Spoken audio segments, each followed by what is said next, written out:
ሳምንታዊ የትግራይ ቲቪ ፎረም ዝግጅታችን ዛሬ ጀምሯል። እንድትከታተሉ በአክብሮት ጋብዛለሁ።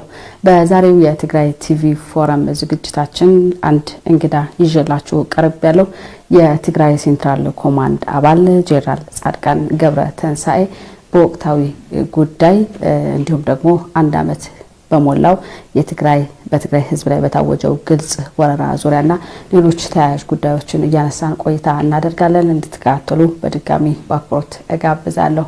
እንኳን ደህና መጡ ጄኔራል ጻድቃን ገብረተንሳኤ። እንኳን ደህና ቆያችሁ።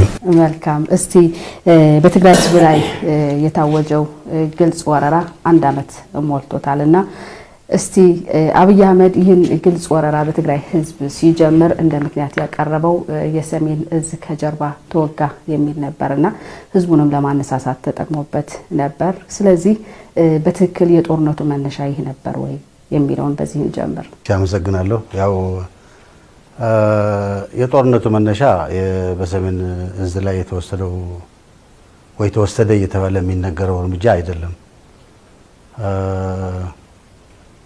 ረዘም ላለ ጊዜ አለመግባባቱ በግልጽ እየታየ ነው የቆየው። በዚህ ምክንያትም ይህን ጉዳይ ወደ ጦርነት ከመሄዱ በፊት በሰላም እና በድርድር እንዲፈታ የተለያዩ ጥረቶች ሲደረጉ ቆይተዋል። እኔም ራሴ የተሳተፍኩባቸው ጥረቶች ማለት ነው።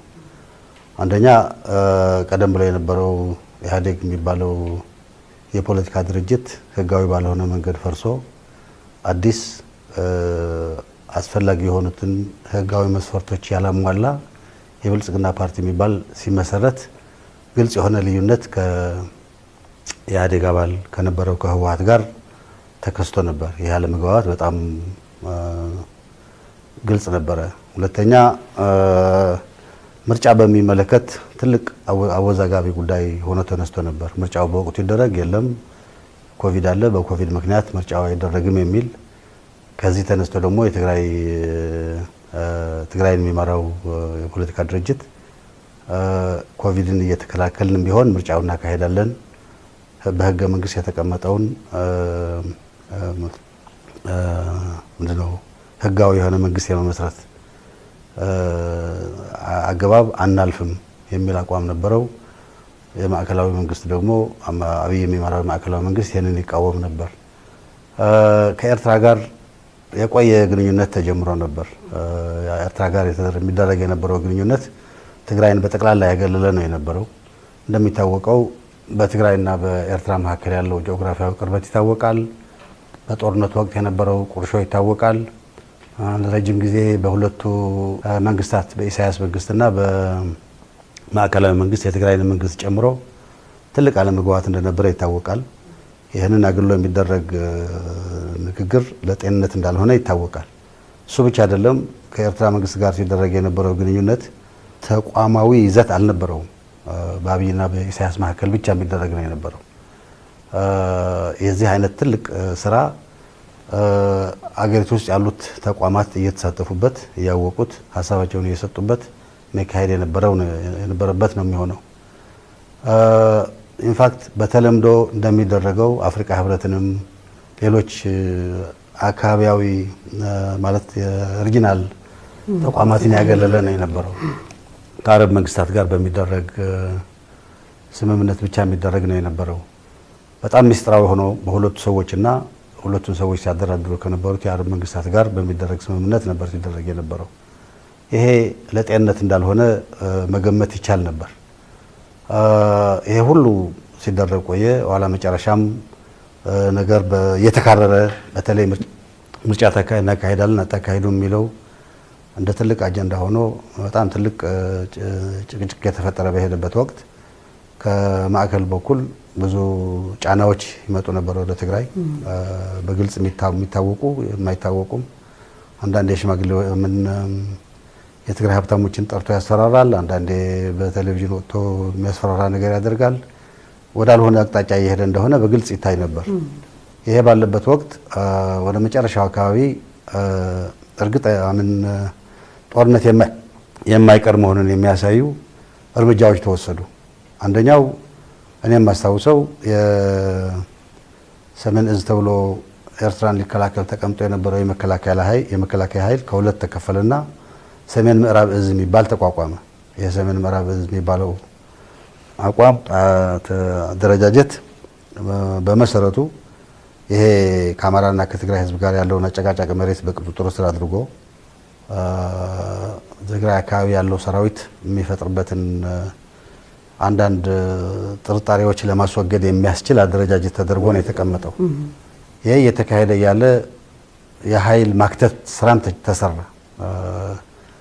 በርከት ያሉ ኃይሎች ከመሀል ሀገር ተሰብስበው ጎንደር ገቡ።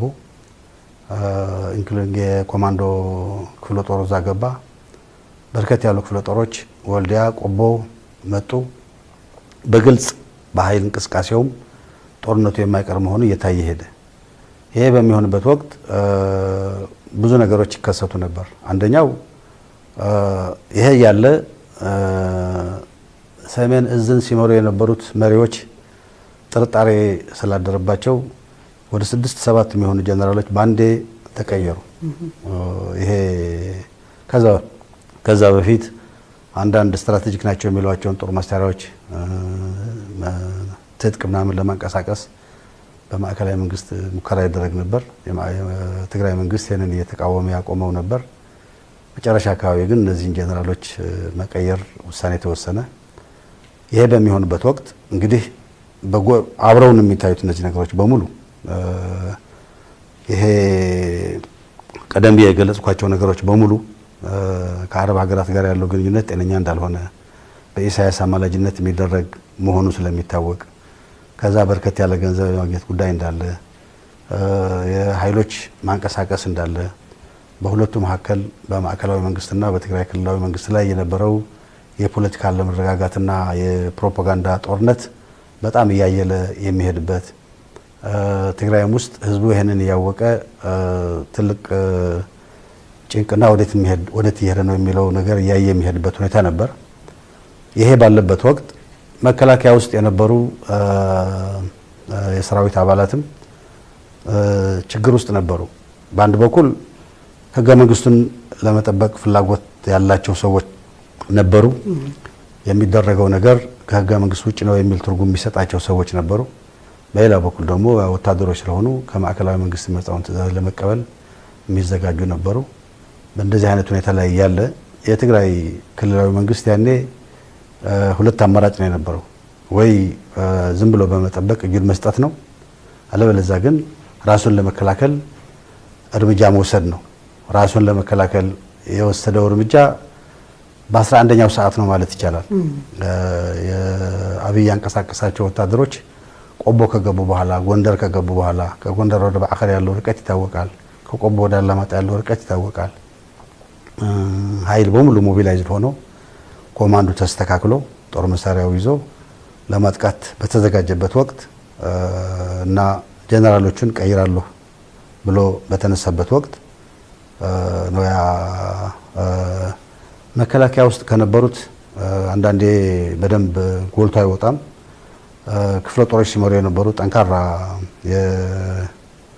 የሰራዊት አባላት እና የትግራይ ልዩ ኃይል በጋራ ሆኖ ባደረጉት ኦፕሬሽን ያ ስራ እንዲሰራ ተደረገ። ይሄ ስራ በ11ኛው ሰዓት ራስን ለማዳን የሚደረግ የመጨረሻ አማራጭ ነው የነበረው። ያኔ ወይም እንዳለ እንደተዝረከረከ እጁን መስጠት ነው፣ ሌላ አማራጭ የለም። አለበለዚያ ግን ያለውን አቅም ይዞ ያንን አስተባብሮ ራስን ለመከላከል መሞከር ነው። የትግራይ መንግስት ያኔ ያደረገው ነገር ያለውን ኃይል አስተባብሮ ራሱን ለመከላከል የሚያስችል ቁመና ለመፍጠር እርምጃ መውሰድ ነው። እኔ የማላቃቸው ነገሮች ይኖር ይሆናል በመንግስት ይወሰኑ የነበሩ፣ እኔ እነዚህን ነው የማውቀው። ስለዚህ ይሄ የሰሜን እዝ እንደዚህ ተደረገ የሚባለው ነገር እንደ ሰበብ የኢትዮጵያን ሕዝብ ለማነሳሳት ወንጀል ለመጨመር ወንጀለኛ ለማስመሰል ተደርጎ የሚደረግ ነገር ነው እንጂ የጦርነቱ ምክንያት እሱ አይደለም። የጦርነቱ ዋናው ምክንያት ለረጅም ዓመታት ሲሰራበት የነበረው የሀገረ መንግስት የግንባታ አቅጣጫ ግጭት ነው። በአንድ በኩል በአፄ ምኒልክ የተጀመረ የአንድ አካባቢ ሰዎች የበላይነት የባህልም የታሪክም የትርክት በሙሉ የበላይነት የሚያረጋግጥ ከዛ ማዕከል የሚነሳ ዩኒተሪ ያልን የምንጠራው ኦር የህዝቦችን መብትና ማንነት የማያስጠብቅ የሀገረ መንግስት ግንባታ አቅጣጫ ነበር። በሌላ በኩል ደግሞ ይሄን አንቀበልም የሚል ሀገረ መንግስት ግንባታ አቅጣጫ ነበረ። ያ ቀደም ብሎ በአጼ ምኒልክ ተጀምሮ የነበረው የሀገረ መንግስት ግንባታ ኢህአዴግ አሸንፎ ሲገባ ተቋረጠበት ሁኔታ ነው የነበረው። ከዛ በኋላ በረጅም ጊዜ በተለያዩ መንገድ ይህንን ለማፍረስ ሲሰራበት የነበረው የፕሮፓጋንዳ ስራና አንዳንድ እብደት የሚመስል አስተሳሰብ ስር እያገኘ ሄዶ እና ያንን ለማስፈጸም ዝግጅታቸውን ጨርሰው ተዘጋጅተናል፣ ያንን ማድረግ እንችላለን ባሉበት ወቅት በውጊያ የትግራይን ህዝብ ለማንበርከክ ባሰቡበት ወቅት የተጀመረ ጦርነት ነው። የጦርነቱ ዋና ምክንያት ይሄ ነው። የተጀመረውም እነሱ ተዘጋጅተናል ባሉበት ወቅት ነው። ይሄ ከዛ በኋላ የመጣው የሰሜን ህዝብ ምናምን የሚባለው ነገር በዚህ አጠቃላይ ሂደት ውስጥ ሲታይ በጣም አነስተኛ አንድ ኢንሲደንት ተደርጎ የሚታይ ጉዳይ ነው። ይሄም ትግራይ ውስጥ በነበረው ኃይልና መከላከያ ውስጥ በነበሩ ህገ መንግስቱን ለማስከበር በሚፈልጉ አካሄዱ ባላማራቸው የሰራዊቱ አባላት በጋራ በቅንጅት የተደረገ ስራ ነው።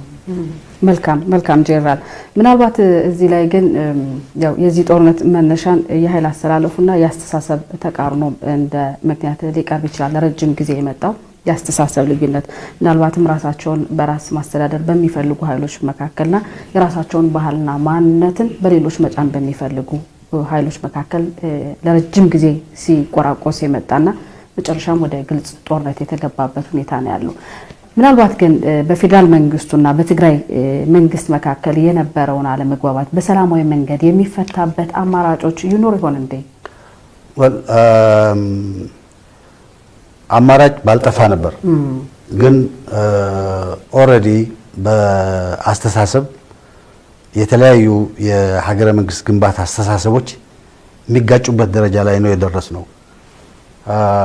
ብዙዎቹ አሁን ያለውን መንግስት የሚያሽከረክሩት የአማራ ልሂቃን ይሄ በኢህአዴግ የተመራው የህዝቦችን የራስን መብት በራስ የማስተዳደር እስከ መገንጠል ድረስ የሚሄድ መብት በህገ መንግስቱ መስፈር የህገ መንግስቱ ምሰሶ የሀገር ግንባታው ዋነኛ አስተሳሰብ መሆኑ ያልተዋጠላቸው ብቻ ሳይሆን ይህን ለመለወጥ ከፍተኛ ጥረት ሲደረግ ነበር። ይሄ በተለያየ መንገድ እየተካሄደ ቆይቶ መጨረሻ ላይ ኢህአዴግ ውስጡም በነበረው ችግር በውጭም በነበረው ግፊት እየተዳከመ ሲሄድና ከዋናው የፖለቲካ ተዋናይነት እየወጣ ሲሄድ ያንን አስተሳሰብ ይዘው የነበሩት ሰዎች የበላይነት አገኙ። አስተሳሰቡ በሌሎች ላይ ለመጫን እንችላለን የሚል ሀሳብ ያዙ። አብይ አህመድ ወይ ይህን አስተሳሰብ ይጋራል ወይ የዚህ አስተሳሰብ ኤጀንት ሆኗል። ይህንን ለማስፈጸም መንቀሳቀስ ጀመሩ። ህገ መንግስቱን መሰረት አድርጎ ውይይት ቢደረግ ኖሮ ህገ መንግስቱን መሰረት አድርጎ ችግሩን እንፍታው፣ ሌላ ችግር ካለም ሌላ የሀገረ መንግስት ግንባታ አቅጣጫ ካለም በሰላማዊ ዴሞክራሲያዊ መንገድ በህዝብ ምርጫ እንዲፈታ እንፈቅዳለን ቢባል ኖሮ በሰላም ይፈታ ነበር። ግን እኔ እንደምገምተው እነዚህ አንድ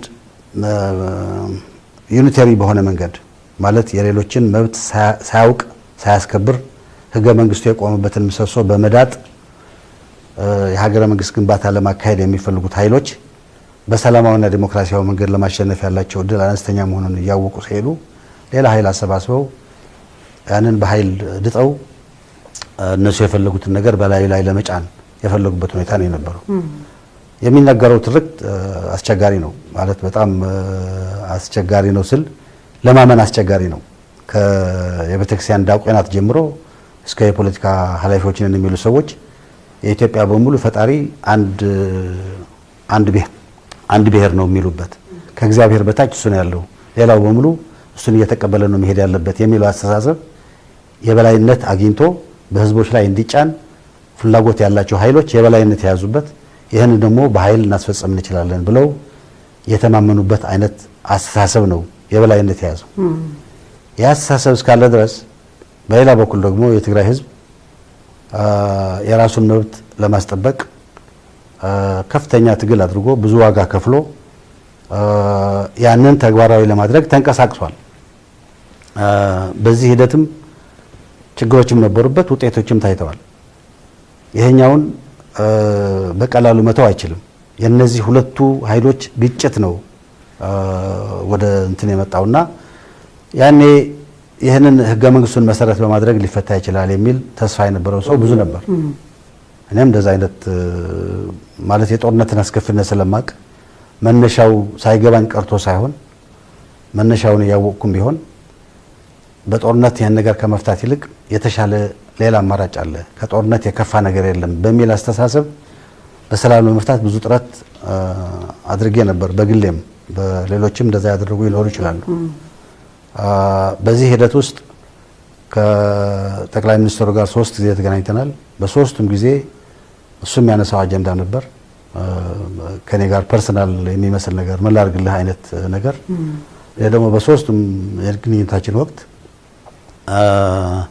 ከትግራይ ህዝብ ጋር እየተጣላ እየሄደ መሆኑን፣ ከትግራይ ህዝብ ጋር ችግር እየተፈጠረ እየሄደ መሆኑን አይ ስለነበር ይሄኛውን ችግር መፍታት አለብህ፣ ይሄኛውን ችግር መፍታት ላይ ፈቃደኛ ከሆንክ በዚህ ላግዝህ፣ የምፈልገው ነገር የለኝም የሚል አስተሳሰብ ነበረኝ። በመጨረሻም ነገር እየከፋ ሲሄድና የተዘጋጀ መስሎ ሲታየው በግልጽ በገንዘብና በኃይል የማይፈታ ችግር የለም፣ የትግራይም ህዝብ ከሌላው ህዝብ የተለየ አይደለም፣ በገንዘብና በኃይል ይንበረከካል፣ ይህንን እኔ እፈታዋለሁ፣ አንተ በዚህ ጉዳይ ላይ እንቅልፍ እያጣህ አትደር የሚል መልስ ነው የሰጠኝ። ከእሱ ጋር ብቻ አይደለም የተገናኘሁት፣ ከደመቀ ጋር 3 ጊዜ ተገናኝተናል። በዚህ ጉዳይ በዝርዝር ተነጋግረናል። ለየብቻ ነበር የማገኛቸው። ከደመቀ ጋር ደግሞ ሌሎች ጓደኞችም ከኔ ጋር ሆነው ሲንቀሳቀሱ የነበሩ ሰዎችም ጨምሬ 3 ተነጋግረናል። እዛም ላይ የተመሳሳይ አመለካከት ነው ያገኘሁት። አሁን ቺፍ ኦፍ ስታፍ ያለው ከብርሃኑ ጋርም እንገናኝ ነበር። መጨረሻም ስንገናኝ ብዙ ነገር ሰማ ስለነበር ወደ ጦርነት እያመራ መሆኑን አይ ስለነበር በግልጽ ያነሳውለት ነገር በትግራይና በማዕከላዊ መንግስት የሚደረግ ጦርነት ቀደም ብሎ የኒውክሌር ጦርነት እንዳይመጣ የሚደራደሩ ሰዎች የሚጠቀሙበት ኮንሰፕት ነበር። ሚቹዋሊ አሹርድ ዲስትራክሽን የሚሉት አንድ ወገን አሸናፊ ሆኖ ሊወጣ የማይችልበት ሁለቱም አብረው የሚጠፉበት አይነት አካሄድ። ኦልሞስት የኒውክሌር መሳሪያ ባንታጠቅም የሚደረግ ጦርነት ይሄ ነው የሚያመጣው፣ ሁላችንንም የሚያወድም ጦርነት ነው የሚሆነው። ስለዚህ ይሄ ጦርነት እንዳይደረግ የተቻለህን ያህል ማድረግ አለብህ የሚል አንስቼለታለሁ። በሐሳቡ ያኔ እሱም እውነትህን ነው ያለኝ፣ ሁለታችንን የሚያጠፋ ነው ያለኝ። ከዛ በኋላ ያደረገውን ነገር አላውቅም። ያም ሆነ ይሄ ግን በሰላም እንዲፈታ ከጦርነት በመለስ ባለው ጉዳይ እንዲፈታ ብቻዬን ሳልሆን ኢትዮጵያ ውስጥ በፖለቲካው ማንነታቸው የሚታወቁ የሚከበሩ ሰዎች ጋር በመሆን ሙከራ አድርገን ነበር።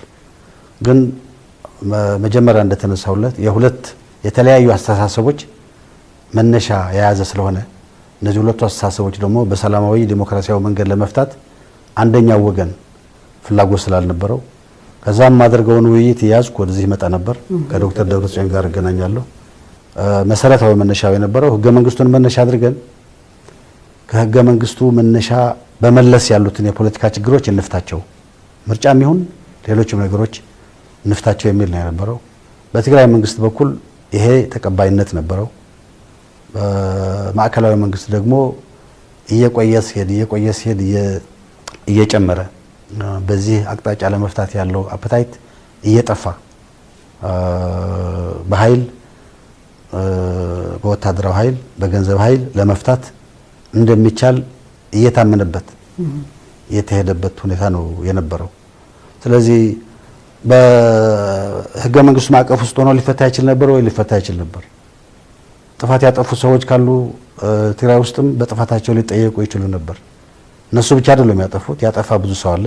በግልጽ በህግ ታይቶ ሊታይ ይችል ነበር። መነሻው ግን ሌላ ስለነበር አሁን ጊዜ አግኝተናል። ስለዚህ ቀደም ብሎ በአጼ ምኒልክ ተጀምሮ የነበረውን ፕሮጀክት ተግባራዊ ማድረግ እንችላለን። ይህን ተግባራዊ ለማድረግ ሌሎች እንቅፋቶች ቢኖሩ ዋናው እንቅፋት ትግራይ ውስጥ ነው ያለው። ስለዚህ ይህን ማጥፋት አለብን ተብሎ የተጀመረ ስራ አድርጌ ነው የማየው። አሁን ያለፉት ነገሮች ሁሉ እንደገና እየመለስኩ በማይበት ወቅት መነሻው ይሄ ነው። ከዚህ ስለተነሳ ደግሞ በሰላም ለመፍታት የነበረው እድል አነስተኛ ነው። አይቻልም ነበር ለማለት ሳይሆን በአንደኛው ወገን የቆረጠ ይህን ነገር አንዴና ለመጨረሻ ጊዜ መጥረግ አለብን የሚል አስተሳሰብ ይሄ የተያዘ መሆኑን በወቅቱ በደንብ አውቀናል ማለት ያስቸግራል። ግን ይህን አቅጣጫ ይዞ የተነሳ ኃይል ነው የነበረው እና በተባለው መንገድ ነው ያለቀው። በተባለው መንገድ ነው የተሄደው ማለት ነው። ገና አላለቀም፣ ግን በተባለው መንገድ ነው የተሄደው። መልካም። ምናልባት እነሱ በያዙት አቋም ልክ ከዓመት በፊት ሰራዊታቸውን ጦራቸውን ወደ ትግራይ ድንበር አስጠግተው ግልጽ ወረራ ተጀምሯል። ስለዚህ የትግራይ መንግስት ነገሮች ጫፍ በደረሱበት ሁኔታ ምን ማድረግ ይችል ነበር? ራሱን የመከላከል እርምጃ መውሰዱ እንዴት ነው የሚታየው እዚህ ላይ? በነገር መጨረሻ ላይ ከደረሰ በኋላ የራሱን ለመከላከል የወሰደው እርምጃ ሌላ አማራጭ አልነበረውም። እሱ ነው አማራጩ። የተሻለ ዝግጅት ማድረግ ይችል ነበር ወይ ሊያጠያይቅ ይችላል። ሁኔታዎች እንኳን እኛ ከሩቅ ሆነን የፓርቲ አባልም የመንግስት አባልም ሳንሆን ስናያቸው የነበሩ ነገሮች የመንግስትም የፓርቲም አባላት የሆኑ ሰዎች እነዚህን ጉዳዮች ዋና ስራቸው ስለሆነ ከኛ የበለጠ መረጃ ይኖራቸዋል፣ ከኛ የበለጠ ያውቃሉ ብሎ ማሰብ ይቻላል እና ይህንን መነሻ ተደርጎ የተሻለ ዝግጅት የተሻለ ይህንን ለማስቀረት የሚያስችል ነገር ማድረግ ይቻል ነበር ወይ የሚል ጥያቄ መነሳት የሚገባው ይመስለኛል። አንድ እዛ ከተደረሰ በኋላ ግን የነበረው አማራጭ ራስን መከላከል ነው። መብትን አሳልፎ መስጠት፣ ማንነትን አሳልፎ መስጠት ሊታሰብ የሚችል ነገር አልነበረም። አልታሰበም፣ ሊታሰብ የሚችል ነገርም አልነበረም። መልካም። ምናልባት ታዲያ እንደዛ ከሆነ ዘንድ የትግራይ መንግስት ራሱን የመከላከል እርምጃ ከወሰደ አብይ አህመድ ደግሞ በወቅቱ የተጠቀመበት ነገር አለ። የኢትዮጵያን ሕዝብ ለማነሳሳት ከጀርባችን ተወጋን የሚል የሰሜን እዝ ከጀርባው ተመቷል የሚለውን ነገር በጣም ለማነሳሳት ተጠቅሞበታል። የዛሬ 1 ዓመት ይህ ግልጽ ወረራ በትግራይ ሕዝብ ላይ ሲጀመር ለምንድን ነው በወቅቱ ግልጽ ማድረግ ያልተቻለው ታዲያ ይህን ነገር ለኢትዮጵያ ሕዝብ?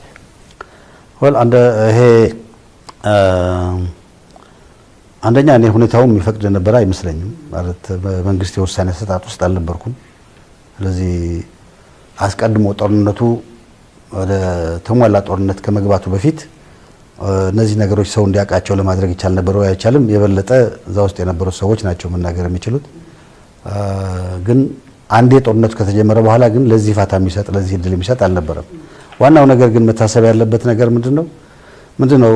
አውቆ የተኛ ቢቀሰቅሱት አይነቃም ይባላል። መሀል ሀገር ያሉት መንግስት ላይ የተሰባሰቡት መንግስት እንደፈለጋቸው የሚያሽከረክሩት ልሂቃን ፍላጎታቸው ሌላ ስለሆነ ሰበብ ነው የሚፈልጉት። ያንን ሰበብ የተናገርክ ብትናገር አይመልሱትም። የነበረው ዝግጅት የነበረው አካሄድ የማያውቁ ሰዎች ይኖራሉ። ግን የሚያውቁ ሰው ደግሞ ብዙ ነው የነበረው። የሀገር ጥቅም አሳልፎ እየሰጠ መሆኑ እየታወቀ ዝም ከተባለ ይሄኛው ትንሽ ሰበብ አግኝቶ ያንን ማግኒፋይ ማድረግና ለሱ ማጨብጨብ ብዙ ቀላል ነገር አይደለም። ወደዛ መግባት እንትን አያደርግም። በአጭሩ መሀል ሀገር ያለውን አስተሳሰብ ለመቀየር ጥረት ቢደረግም አይቻልም ነበር። የትግራይ መንግስት ልሳኖች ተዘግተው ነበር። ከባድ ጦርነት ውስጥ ነው የገባው። የሚያዋክቡ ስራዎች ናቸው የነበሩት። አንዴ ጦርነቱ ከተገባ በኋላ እነዚህ ነገሮች ከነዚህ የባሱም ሌላ ብዙ ነገሮች ስለነበሩ ተገልጧል። የሚሰማ ሰው ይሰማል፣ የሚገምትም ሰው ሊገምት ይችላል።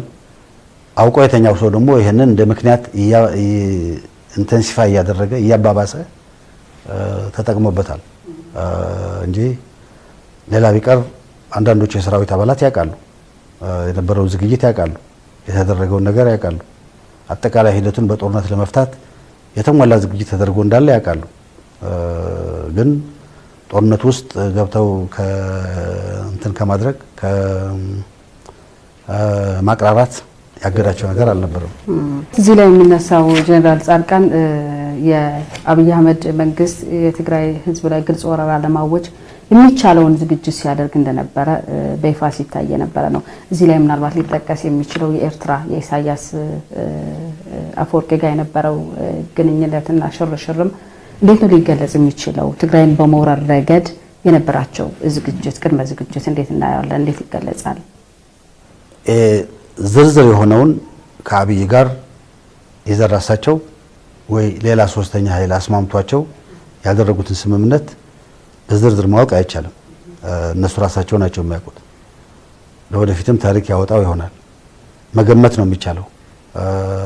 እና አንድ መታወቅ ያለበት ነገር ምንድነው? የኤርትራ መንግስት ሌላ ሰራዊት ከመገንባት ለጦርነት ከመዘጋጀት ውጪ ሌላ ትልቅ ስራ አልነበረው። ያለፈው ጊዜ በሙሉ የኤርትራን ወጣት በሙሉ እድሜው 18 ዓመት ሲደርስ ወደ ማሰልጠኛ ማዕከል እየላከ በተከታታይ ሰራዊት ማሰልጠን፣ አቅም ካገኘ የጦር መሳሪያ መግዛት፣ ሰራዊቱን ማደራጀት፣ ይሄ ነው ዋናው ስራው። ኤርትራ የምትባለው ሀገር የህልውናዋ ማዕከል ሰራዊት መገንባትና ሰራዊት ማሰማራት ነው የሆነው። ወይ ሀገራቸው ውስጥ ያሰማራሉ ወይ ወደ ሌላ እነሱ ወደሚፈልጉት ቦታ ያሰማራሉ። ስለዚህ ለነሱ የተለየ ብዙ ዝግጅት የሚጠይቅ ነገር አልነበረም። ምክንያት ነበራቸው ወይ? የትግራይ ህዝብ ለመውረር ምክንያት ነበራቸው ወይ? የኢሳያስ መንግስት ምክንያት አለው፣ የኤርትራ ህዝብ ምክንያት የለውም። ባለፈው ጊዜ የተደረገው ጦርነት በኢትዮጵያ ህዝቦችና በኤርትራ ህዝቦች መካከል የተደረገ ጦርነት አልነበረም። በሁለቱ መንግስታት የተደረገ ጦርነት ነው የነበረው። ከሁለቱ መንግስታት ማንኛው ነው በደል የፈጸመው፣ ማንኛው ነው ትክክል ያልነበረው የሚታወቅ ነገር ነው። ግን የኤርትራ መንግስት ያን ጦርነት ቀሰቀሰ። ኢትዮጵያን እንደ ባክያርድ እንደፈለገ ለማድረግ ፈለገ። ያን አትችልም ተባለ። አትችልም ሲባል በኃይል አስፈራርቶም ይሁን አንድ ነገር አድርጎ ያንን ለማድረግ ሞከረ። እሱም አትችልም ተባለ። ሽንፈት ተከናነበ። ራሱ በፈጠረው ስህተት ራሱ ባስቀመጠው የፖሊሲ አቅጣጫ መዛነፍ ትክክለኛ ያልሆነ የእድገት አቅጣጫ ተከትሎ ለማደግ በሌሎች ጫንቃ ላይ ለማደግ ባደረገው ሙከራ ሳይሳካለት ሲቀር ለውድቀቱ በሙሉ ዋና ምክንያት ወያኔ ያደረገ የራሱ ፖሊሲ የራሱ የውስጥ አሰራር እንደመፈተሽ የውድቀቱ በሙሉ ዋና መነሻ ወያኔ ሆነ። ለሽንፈቱም ወያኔ ሆነ። ይህን መበቀል እንደሚፈልግ ይታወቅ ነበር። ይህንን ከሱ ጋር አብሮ የሚሰራ ኃይል አገኘ። የኢትዮጵያ ማዕከላዊ መንግስት ሲደክም ወያኔም ከማዕከላዊ መንግስት እየተገፋ ወደ መቀሌ ሲመጣ ያንን ጨርሶ ለማጥፋት የሚያስችል የተመቸ ሁኔታ አሁን ነው የሚል አስተሳሰብ የያዘ መስሎ ይሰማኛል እኔ። ይህንን በማድረግ ደግሞ ቀደም ብሎ ሲያስብ የነበረውን ምኞቱን ለማሳካት የሚያስችል መሰለው። አሳክቷል ደግሞ። አሁን የኢትዮጵያን ባንኮች የሚቆጣጠረው የኤርትራ መንግስት ነው። ቀደም ብሎ ውጭ ሀገር አስቀምጦ ሲዘርፈው የነበረው ህገወጥ የሆነ የምንዛሪ ስራ ብቻ ሳይሆን አሁን አዲስ አበባ ውስጥ 27 የሚሆኑ የውጭ ምንዛሪ መስሪያ ቤቶች በመንግስት የሚታወቁ መስሪያ ቤቶች አሉ። ከኢትዮጵያ መንግስት የሚወስደው ዶላር አለ፣ የጫና አስመራ ያስገባል። ከሱ ባቋቋማቸው የውጭ ምንዛሪ 27 ኦፊሶች የኢትዮጵያን ገንዘብ ወደ ወረቀት እየቀየረ በ75 ብር እየቀየረ ዶላር እየዛቀ ወደ አገሩ እየወሰደ ነው ያለው። የኢትዮጵያን ሴኩሪቲ አሁን እንደምንሰማው ሙሉ በሙሉ እየተቆጣጠረው ነው ያለው። ይሄ ቀደም ብሎ ሲመኘው የነበረው ነገር ሳይሳካለት የቀረው አሁን በአብይ አህመድ አስፈጻሚነት እንዳገኘ አድርጎ ገመተ፣ አግኝቶታል። የኢትዮጵያን ኢኮኖሚ በቁመናው ያለ ባዶ እያስቀረው ነው ያለው። ይሄ ከተጨባጭ መረጃ ነው የምናገረው። ወደ ኢትዮጵያ የሚገባው ማንኛውም ዶላር እንደ ቫኪዩም ክሊነር እየተዛቀ ወደ ኤርትራ ነው የሚሄደው። ግማሹ በመንግስት ፈቃድ፣ ግማሹ ደግሞ በገበያ። ስለዚህ ይህንን ለማድረግ ችሏል፣ ለመበቀል ችሏል። ወያኔን አሸንፋቸው ለጊዜውም ቢሆን አሸንፈናቸዋል ለማለት ችሏል። የእሱና እሱ አጠገብ ያሉት ኃላፊዎች ቂምና መበቀል እንትን ስላልነበረው ማቆሚያ ስላልነበረው ወያኔን ብቻ ሳይሆን የትግራይን ህዝብ ጨፍጭፏል። ይሄ ተነግረህ የማያልቅ ግፍ ፈጽመዋል። ይሄ ያረካቸው እንደሆነ አላውቅም። ይሄን ለማድረግ ተስማምተው ሰርተዋል። ከዛ በላይ ሌሎች ነገሮች ይኖሯቸዋል፣ ሌሎች አላማዎች ይኖሯቸዋል። አላማዎቹን መገመት ነው የሚቻለው። ለምን ከአረቦች ጋር የጠበቀ ግንኙነት ፈጠሩ? ለምን በእነሱ አሸማጋይነት የነበረን ችግር ፈቱ? ለምን ከነሱ የሚመጣ ገንዘብ እንደፈለጋቸው ጦርነቱን ለማካሄድ እንዲጠቀሙበት እድል አገኙ? እነዚህ ነገሮች በሙሉ ከሌሎች ከቂም በቀል በላይ ሌላ ነገር እንዳለ የሚያመላክቱ ናቸው እና እነዚህ ሁለቱ ተገጣጠሙ። ያው ያደረገውን ነገር አደረገ። የኤርትራ መንግስት ወይም የኢሳያስ አፈወርቂ መንግስት እንዳንድ ምክንያት ያቀረበው በትግራይ ጄኖሳይዳል ጦርነት ላይ የነበረው የሚናነት የመሪነት ሚና ይታወቃል። በርካታ ግፎችን ፈጽሟል። ግን እንደ ምክንያት የሚያቀርበው ነገር አለ። ሚሳኤል ወደ አስመራ ስለተተኮሰብኝ ነው፣ ሮኬት ስለተተኮሰብኝ ነው ወደዚህ ጦርነት የገባሁት የሚል ምክንያት አንድ ወቅት ላይ ተገልጿልና ይህ እንዴት ምን ያህል እውነት ነው የሚለውን ነገር እንዬ። ይሄ ውሸት ነው። ሚሳኤል የተተኮሰው ጦርነቱ ከተጀመረ በእርግጥ እንዴት ካሰብ ከአንድ ሳምንት በኋላ ነው። በአከር ላይ ጦርነት የተደረገ በነበረበት ወቅት የኤርትራ መካናይዝድ ኃይል የኛን ኃይል አማራ ላይ የነበረውን በዛ አካባቢ ሲዋጋ የነበረውን ደብድቧል። በመድፍ ኃይል አንቀሳቅሷል ወደ ባድመና የአዲያቦ መሬቶች። ይሄ እየተደረገ እያለም አንደኛ የኤርትራን መንግስት ወደ ጦርነት ለመሳብ ፍላጎት ስላልነበረ፣ ሁለተኛ ከኤርትራ ህዝብ ጋር እንዳያጣላንም ስጋት ስለነበረ አቅም እያለም ቢሆን ሚሳኤሎቹ እያሉ እያወቅንም ቢሆን ወደ ኤርትራ እንዳይተኮስ ጥንቃቄ ነበር የተደረገው። ኋላ ነው ሙሉ በሙሉ ኃይሉን ካስገባ በኋላና በመካናይዝድ ኃይሉና በእግረኛ ኃይሉ እየተዋጋ በነበረበት ወቅት አዲያውን በሙሉ ኦልሞስት ከተቆጣጠረ በኋላ ነው ሚሳኤል ወደ ኤርትራ የተተኮሰው። ከዛ በፊት ወደ ሌላ ነበር ሲተኮስ የነበረው። ስለዚህ ይሄ ቅጥፈት ነው። ከተወሰነ ሂደት በኋላ የተደረገ ጥንቃቄ ቢደረግም የማይቀር መሆኑ የታወቀ ሲሄድ እኔ ሚሳኤል ተኩሱ ተደርጓል። ያም ሲደረግ ጥንቃቄ ለማድረግ ተሞክሯል። የኤርትራ ህዝብንና የኢሳያስን መንግስት ነጥሎ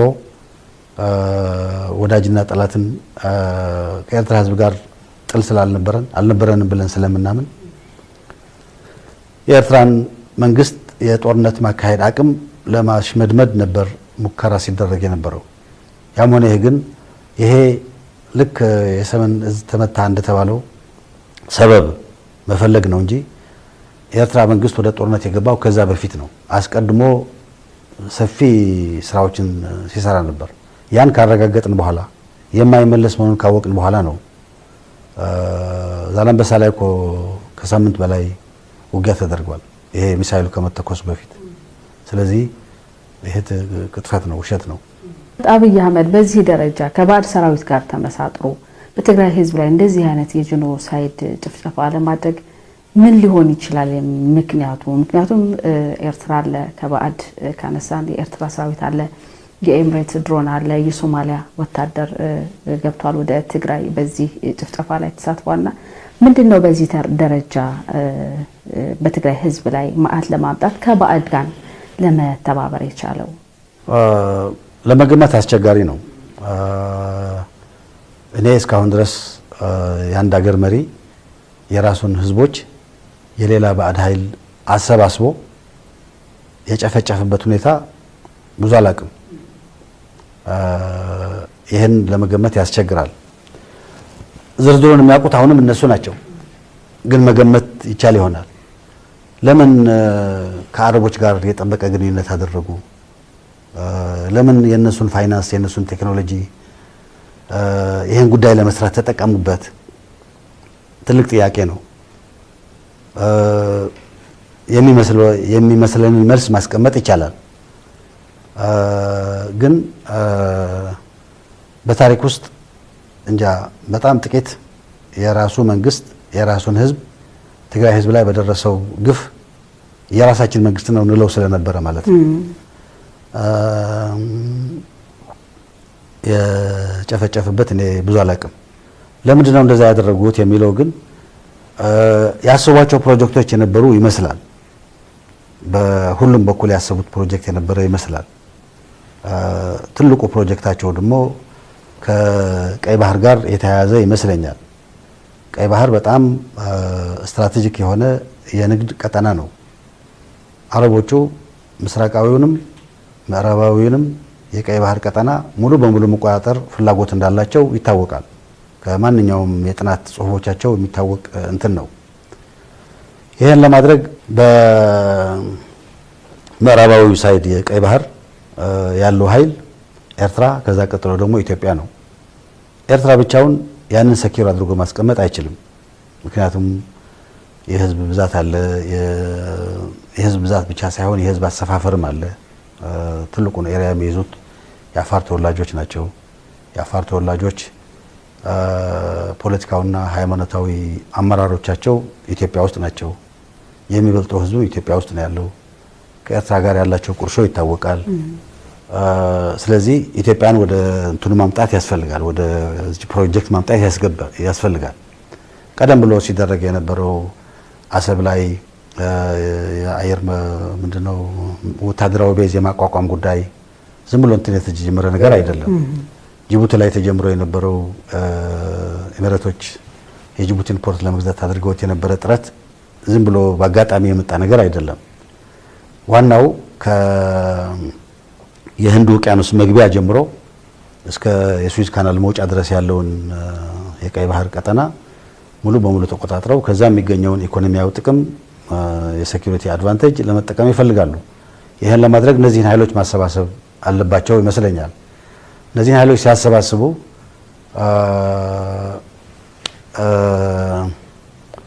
እንቅፋት ሊሆናቸው የሚችል የትግራይ ህዝብ ነው። በብዙ ምክንያት የረጅም ታሪክ አለው። የማንነት ታሪክ አለው። ረጅም ወታደራዊ ትራዲሽን አለው። ሃይማኖቱ፣ ባህሉ፣ ማንነቱ እነሱ ከሚፈልጉት እንትን ውስጥ የሚገባ አይደለም። በቀላሉ እዛ ውስጥ እንትን አድርገው በገንዘብ ወይ በምናምን የምትለውጠው ነገር አይደለም። ለጄኔሬሽኖች የቆየ እንትን ነው፣ እየተከማቸ የመጣ ጉዳይ ነው እና ይህንን አንድ መልክ ማስያዝ ነበረባቸው መሰለኝ። ይህንን ካልቸራሊ ሂስቶሪካሊ በሁሉም በሲቪላይዜሽን አንጻርም ሲታይ አሁን እነሱ ለጀመሩት ፕሮጀክት እንቅፋት ሊሆን የሚችል ይሄ ኃይል ስለሆነ በቅርብ ጊዜ ደግሞ አሁን ኢትዮጵያ ውስጥ ያለውን ማንም ሰው ፈላጭ ቆራጭ ሊሆንበት የሚችል ስርዓት እንዳይኖር ህዝቦች የራሳቸውን መብት ራሳቸው እንዲያስከብሩ ሳይመቻቸው ሲቀር ደግሞ በሰላማዊ መንገድ እንዲፋቱ የሚያደርግ ህገ መንግስት አስቀምጦ የማይፈልጉት አይነት የፖለቲካ ትራጀክተሪ ያስቀመጠ ህዝብ ነው። ለዚህ ብዙ ዋጋ የከፈለ ህዝብ ነው። ይህንን በቀላሉ አይለቀውም። ስለዚህ ይህን አንድ ነገር ማድረግ ነበረባቸው። እዚህ ላይ ሁሉም የተገናኙ ይመስለኛል። ሁሉም እዚህ ላይ የተገናኙ ይመስለኛል። ይህን ፍላጎታቸውን ለማሳካት ደግሞ በቂ አቅም አለን ብለው ያመኑ ይመስለኛል። የኤርትራ ሰራዊት፣ የኢትዮጵያ መንግስት ሰራዊት፣ የአማራ ልዩ ኃይል፣ የኤሚሬት ቴክኖሎጂ፣ የማዕከላዊ ምስራቅ ገንዘብ፣ ይህ ሁሉ ተሰብስቦ የትግራይን ኃይል አያሸንፍም ብሎ ማሰብ አይቻልም። በጣም ከባድ ነው። ያንን ነው ያደረጉት። ይህንን በደንብ አቀናጅተው ያንን ነው ያደረጉት። መነሻቸው እንዳልኩት ሎጂካል የሆነ ግምት ነው ማስቀመጥ የሚቻለው። እነሱ ናቸው የበለጠ የሚያውቁት። ግን ማኒፌስት ያደረገበት ስኬል ሲታይ ያመጣጡ ስፋት፣ ትልቅነት፣ ኢንተንሲቲ ሲታይ የህዝብ ሳናጠፋ እዚህ አካባቢ የፈለግነውን ነገር ማድረግ አንችልም ብለው ተነስተው የሰሩት እንደሆነ ነው ለኔ የሚገባኝ። ያ አሁን የሆነው ምንድነው የምናየው ነገር ነው። ለወደፊትስ ይሄ ምን አይነት እንትን ያለው ምን አይነት ፕሮጀክሽን ነው ሊያመጣ የሚችለው፣ ወዴት ነው ሊያመራ የሚችለው የሚለው ትልቅ ጉዳይ ነው እና ለኔ ይሄ ነው የሚመስለኝ፣ ይሄ ነው ያገናኛቸው የሚመስለኝ። ከዚህ በመለስ ሌሎች ነገሮችም ይኖራቸዋል። የኢሳያስ መንግስት የራሱ ፍርሃት ይኖረዋል። ፖለቲካው ፍርሃትም የደህንነት ፍርሃትም ሊኖረው ይችላል። እነዚህን ህዝቦች አንድ ነገር ካላደረጉ በሰላም አልኖርም ሊል ይችላል። የጀመረው የኤርትራ ሀገራዊነት ለመገንባት ያደረገው ፕሮጀክትም ኮንቲኒየስሊ በቀጣይነት የሚሸረሽር አስተሳሰብ እዚህ አጠገቡ ነው ተቀምጦ ያለው። ይሄ ካልጠፋ ፕሮጀክቱ አይሳካም። በላይ ላይ ቅድም የገለጽነው ቁርሾ አለ፣ ቂም በቀል አለ። ያንን ቂም በቀል መውጣት ይፈልጋል። እነዚህ ሁሉ ተሰባስበው አለበለዚያ አንዳንዱ ነገር ለመግለጽ ያስቸግራል። ተቋማዊ ይዘት ሳይኖረው በሁለት ሰዎች ብቻ የሚደረግ ምስጢራዊ ግንኙነት ለምን አስፈለገ? መንግስታት እንደዚህ አይነት ነገር ሲያደርጉ እኮ በፓርላማ አጸድቀው ኮሚቴዎች አይተውት ህዝብ ተወያይቶበት ሀሳብ ሰጥቶበት ነው የሚደረገው። ያ ሁሉ አልተደረገም። አፍሪካ ውስጥ ያለ ጉዳይ ነው። የአፍሪካ ህብረትና ኢጋድ እንዳይገባ ነው የተደረገው። ለምን ይሄ ተደረገ? በአጭር ጊዜ ውስጥ ይሄ ሁሉ የገንዘብና የቴክኖሎጂ ርብርቦሽ ለምንድን ነው የመጣው? በኢሳያስ በአብይና በፎርማጆ መካከል የተደረገው አሊያንስ የሚሉት ነገር ኮንፌዴሬሽን፣ ፌዴሬሽን አይ ዶንት ኖ ዋት ኔም፣ ይሄ መነሻው ምንድን ነው? ከምንድን ነው የሚነሳው? ይህንን ድራይቭ የሚያደርግ ፖለቲካዊ አስተሳሰብ ምንድን ነው ብለህ ስታስብ ከዚህ ከቀይ ባህር የአረቦች ስትራቴጂ ጋር የተያያዘ እንጂ ከዛ ውጭ ሌላ ነገር ማሰብ አይቻልም። ምናልባት አብይ አህመድ በገንዘብና በጉልበት የማይንበረከክ ህዝብ የለም የሚለው የግል እምነቱ እነዚህን ኃይሎች አሰባስቦ በትግራይ ህዝብ ላይ ለመዝመት ምናልባት ምክንያት ሊሆን ይችላል የሚለውን ነገር እንደ አንድ ማሳያ ማምጣት እንችላለን። የትግራይ ህዝብ ግን በገንዘብና በኃይል የሚንበረከክ ህዝብ ነው እንዴ? ያኔ እሱ ይሄን ነገር ሲያነሳልኝ ከግል እምነት የተነስቼ ነው። ይሄ አይሆንም፣ ተሳስተሃል፣ ከዚህ የሚነሳ ፖሊሲ ትግራይ ውስጥ ካስቀመጥክ ተሳስተሃል ብየዋለሁ። አሁን በተግባር ታይቷል እና ጥያቄ የሚያስፈልገው ነገር አይደለም። ኢንፋክት ያኔ ከነበረው አንድነት የትግራይ ህዝብ አንድነት ያኔ ከነበረው ለማንነቱ ለመክፈል ተዘጋጅቶ ይሆን ወይ ብዬ ልጠራጠር የሚችል የነበረው ቁርጠኝነት አሁን በጦርነቱ ጊዜ ታይቷል። ያንን አሳይቷል። የበለጠ በማንነቱ እንዲጠናከር ሆኗል። አገር ውስጥም ያለ ውጭ ሀገርም ያለ ትግራዋይ የሚባል በሙሉ በማንነቱ እንዲኮራ፣ ማንነቱን እንዲወድ፣ ለማንነቱ ማንኛውን መስዋዕትነት እንዲከፍል፣ ወደ ኋላ እየተመለሰ ታሪኩንም እንዲያውቅ፣ እዛ ላይ በጽናት እንዲቆም ምክንያት ሆኗል። በእንደዚህ አይነት ወቅት አንድ ህዝብ በእንደዚህ አይነት ሁኔታ ተፈትኖ ሲያልፍ ያንን ነው እያጠናከረ የሚሄደው እና እነሱ ያሰቡት ነገር ሌላ ነገር ነው። በእርግጥ እንደ ተራ ነገር ሲታይ የማዕከላዊ ምስራቅ ገንዘብ ተይዞ ዓለም ያፈራውን የውጊያ ቴክኖሎጂ ተይዞ የኤርትራ ሰራዊትና የኢትዮጵያ ሰራዊት ተደምረው የአማራ ፈኖ እና ልዩ ኃይል ተደምረው እነዚህ ሁሉ ለስልጠናም ሄደው ይሁን ለምናምን ይሁን አላቅም የሶማሌ ኃይልም እዚህ ውስጥ ተጨምሮ እነዚህ ሁሉ ኃይሎች የትግራይን ህዝብ ሊያንበረከኩት አይችሉም ብሎ ማሰብ አይቻልም። በእነዚህ ኃይሎች ሊንበረከክ ይችላል ብለው ቢያምኑ ምክንያት አላቸው። ግን የሆነው ነገር አሁን እየታየ ያለው ነገር ነው። ለመግለጽ የሚያስቸግር አይነት ቆራጥነት ነው የትግራይ ህዝብ ውስጥ የታየው። ለመገመት የሚያስቸግር ዋጋ ነው የከፈለው እየከፈለም ያለው። ያም ሆኖ ግን ለረጅም ጊዜ ተያይዞ የመጣ ማንነቱን ለመቀማት ያንን ለማጥፋት የሚደረግ የህልውና ዘመቻ መሆኑን ስላወቀ የሚከፈለው ነገር በሙሉ እየከፈለ ያንን እንትን እያደረገ ነው እየሄደ ያለው፣ እየበጣጠሰ ነው እየሄደ ያለው እና ይበልጥ በተግባር አረጋግጦታል። ያኔ በሀሳብ የትግራይ ህዝብ አንድነቱ ጠንካራ ነው፣ በማንነቱ አይደራደርም፣ ለገንዘብ ለምናምን አይሸነፍም፣ በጦር ኃይልም አይሸነፍም ብለን ከአጠቃላይ ታሪክ ከአጠቃላይ አመጣጡ ሳነሳው የነበረ ነገር በተግባር አሁን ከገመትኩት በላይ ችግር ገጥሞትም ያንን አልፏል። ስለዚህ አረጋግጦታል። ዓለም የደረሰበትን ቴክኖሎጂ ይዘው ገንዘብ፣ ሀብት፣ የሰው ኃይል የተለያየ መንግስታትን አቅም ይዘው በትግራይ ህዝብ ላይ ለአንድ ዓመት ያህል የመጣበት መዓት ዓለም ያየው ነው የተመለከተው ነው። የትግራይ ህዝብ የመጣበትን ዋጋም እየከፈለ ቢሆንም ተቋቁሞ እዚህ ደረጃ ላይ ደርሷል። ከቀጠናዊ ሁኔታ እንውጣና ወደ ዓለም አቀፍ ማህበረሰብ እንሂድ። ምናልባት ዓለም አቀፉ ማህበረሰብ በትግራይ ጦርነት ላይ የተለያዩ ውግዘቶችን አቋሞችን ሲያንጸባርቅ መጥቷል።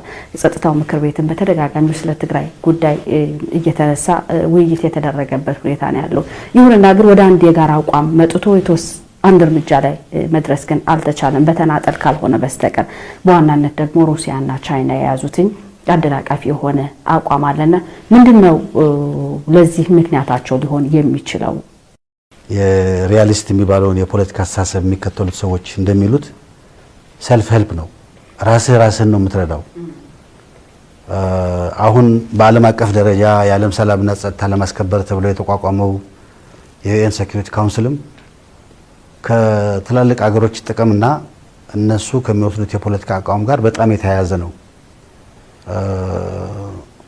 የሚበልጠው ነገር በህዝቦቹ በራሳቸው ነው የሚወድቀው። ትግራይ ውስጥ የሚሆነው ነገር ይሄ ነው። የደረሰው ግፍ በጣም ከፍተኛ ስለሆነ መደበቅ ስለማይቻል ብዙዎች ይናገራሉ ስለሱ። እዚህ ላይ የትግራይ ተወላጆች የሆኑ የዲያስፖራ ሰዎችም ይሄንን ጉዳይ በብዛት ስለተንቀሳቀሱበት ዓለም እንዲያውቀው ተደርጓል፣ እንዲያዩ ተደርጓል፣ እንዲያወግዘው ተደርጓል። ከዛ በላይ ግን የራሳችን ፕሮብሌም ራሳችን ነን የምንፈታው። ለወደፊትም ቢሆን የራሳችን ፕሮብሌም ራሳችን ነው የምንፈታው። እኛ በፈታነው ቁጥር ነው ሌላው ወደኛ እየተጨመረ ሊያግዘን የሚችል። ስለዚህ የዓለም ህብረተሰብ ግፋችንን እንዲያከብረን ጥረት ማድረግ አለብን። ጠቃሚ ነው። ያ ምንም ጥቅም የለውም ለማለት አይደለም። ወደ ተጨባጭ የህዝቦቹን ችግር ለማቃለልና ለመፍታት በሚመጣበት ወቅት ግን ከራሳችን ኃይል ጋር የተቀናጀ ነው። የትግራይ ህዝብ እስካሁን ድረስ አንዲት ነገር አላገኘም ከውጭ። በራሱ እዚህ ልጆቹን እየሰዋ በሚያገኘው ሪሶርስ ነው ይህን ጦርነት እያስኬደ ያለው። መድፉንም፣ ታንኩንም፣ ጥይቱንም፣ ነዳጁንም፣ ዱቄቱንም ከዛ ነው እያገኘ ያለው። ኮንደምን ያደርጉታል። የደረሰው ግፍ በጣም አስነዋሪ ነው፣ መግለጽ አይቻልም። የትም ዓለም ከተደረጉት ግፎች ይበልጥ እንደው እንጂ አይተናነስም። ይሄ ግን ከኮንደምኔሽን በላይ የሚያልፍ ነገር አይደለም የሆነው። ድጋፉ ግን አስፈላጊ ነው። ያ ድጋፍ እንዲኖር በቀጣይነት እንዲኖር መጣር አለብን፣ ለሌሎች ነገሮችም ስለሚጠቅም። የራሳችን ስራ ግን ራሳችን መስራት እንዳለብን ማወቅ አለብን። ፓርቲኩላርሊ ወደ ራሽያና ቻይና በምንመጣበት ወቅት አሁን ትንሽ ሁኔታው እየተቀየረ ያለ ይመስለኛል። የራሽያ የውጭ ጉዳይ ሚኒስትር ቅርብ ጊዜ ጦርነት ይቆምና ወደ ሰላም ነው ምናምን የሚል መግለጫ አውጥቷል። ከዚህ ቀደም የአብይን መግለጫ ነበር የሚያስተጋባው።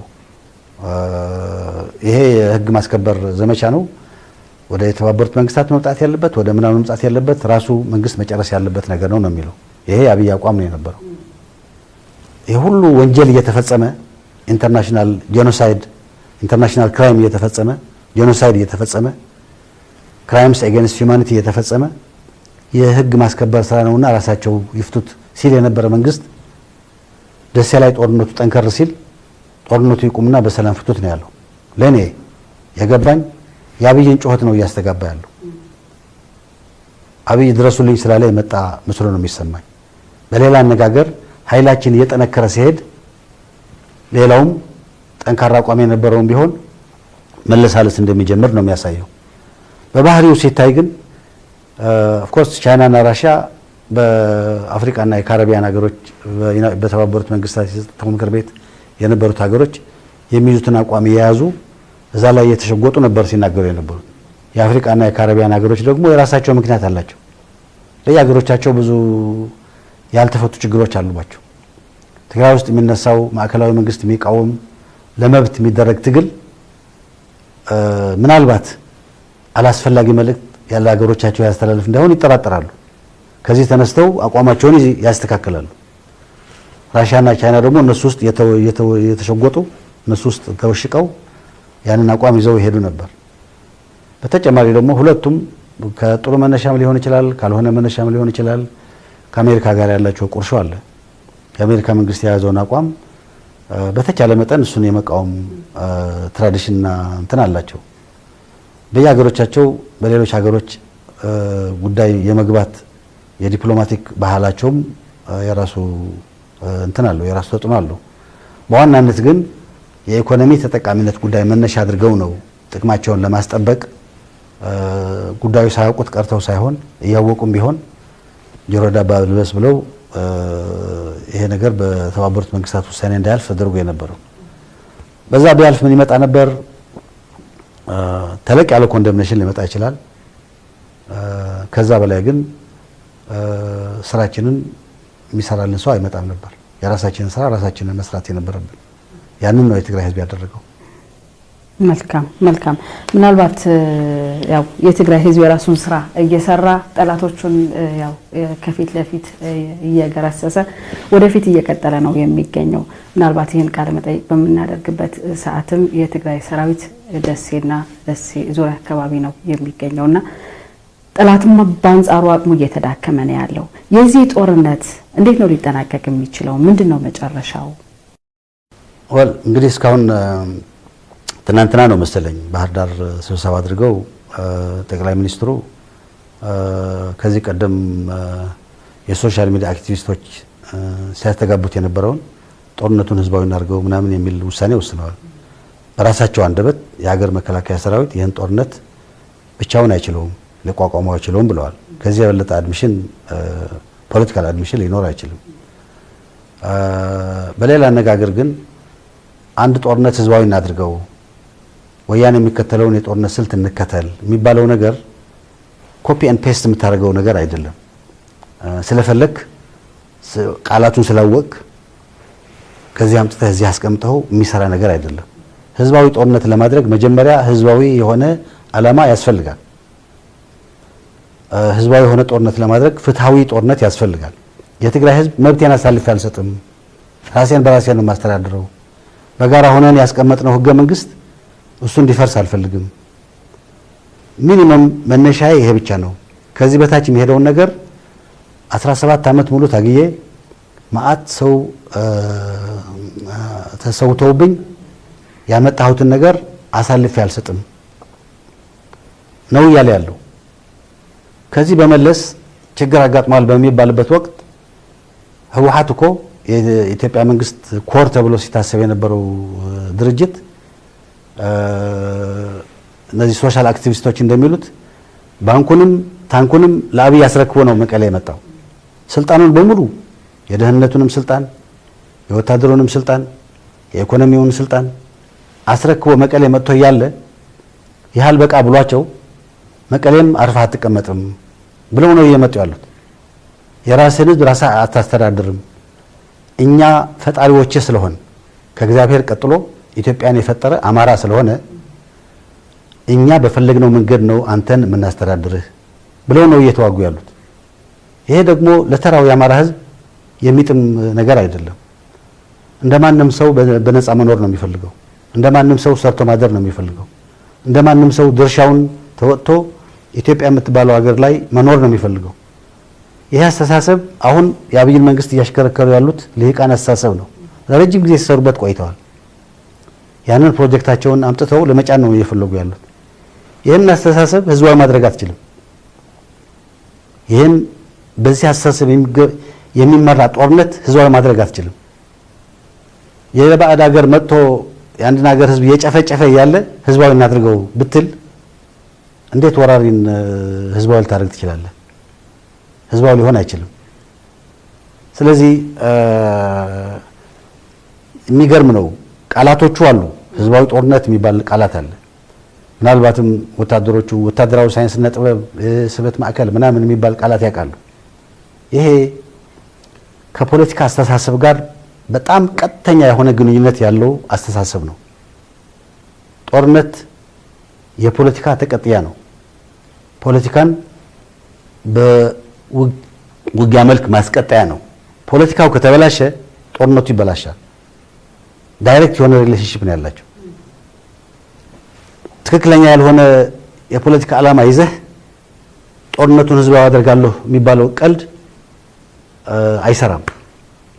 ትክክለኛ ያልሆነ ህዝብ የሚደግፈው እስከ መጨረሻው ድረስ ኮሚትድ የሚሆንበት የትግራይ ወጣት እኮ የሁሉ ጀግንነት እየሰራ ያለው ትክክለኛ የፖለቲካ ዓላማ ስለያዘ ነው። ህዝቡ ሲጨፈጨፍ ስላየ ነው። እኛ እንደፈለግን አድርገን እንግዛ፣ ማንነትን እናጠፋለን፣ አንተ ራስን እያስተዳደርክ ማንነትን ጠብቀህ ታሪክህን ጠብቀህ የወደፊት ድልህንም አንተ በሚመች መንገድ እያበጃጀህ መሄድ አንፈቅድልህም ስላሉት አይ ይሄንማ አልቀበልም ብሎ ነው እየተዋጋ ያለው። የሰውን ንብረት ልድፈፍ አላለም። የሰውን ንብረት ልውሰድ አላለም። የሰውን ሀገር ልውረር አላለም። ስለዚህ በባህሪው ትግራይ ውስጥ ያለው ጦርነት ህዝባዊ የመሆን ባህሪ አለው። ፖለቲካው ራሱ ነው ህዝባዊ የሚያደርገው። ይሄ በረጅም ጥናት የወጣው የወታደራዊ ሳይንስና ጥበብ አካሄድ ቆረጣ ይሉታል፣ አንዳንዴ ስበት ማዕከል ይሉታል። ቃላቶቹን ያውቋቸዋል። እነዛ ቃላት ስላወቅካቸው ኮፒ ኤንድ ፔስት አድርገህ ማንኛውም ወታደር ይሄን ተጠቀም ስላልከው የሚጠቀምባቸው አይደሉም። ስለዚህ አሁን በደረሱበት ደረጃ ደርሰው ረጅም ጊዜ የተገነባ ሰራዊት ካስጨረሱ በኋላ ህዝባዊ አድርገን ጦርነቱን እንመልሳለን የሚባለው ነገር ቁም ነገር ያለው መስሎ አይሰማኝም። ቀደም ብሎ እንደተገለጸው ጦርነቱ አልቋል። የጊዜ ጉዳይ ነው። ከእንግዲህ በኋላ ምን ያህል ርቀት እንሄዳለን ነው እንትን የሚሆነው እና እንዴት ነው የሚያልቀው የሚል ነገር ሲነሳ ቀደም ብሎ ለሰላም ተብሎም ለብዙ እንትን እንደራደራለን ብለን ብዙ ጊዜ ተናግረናል።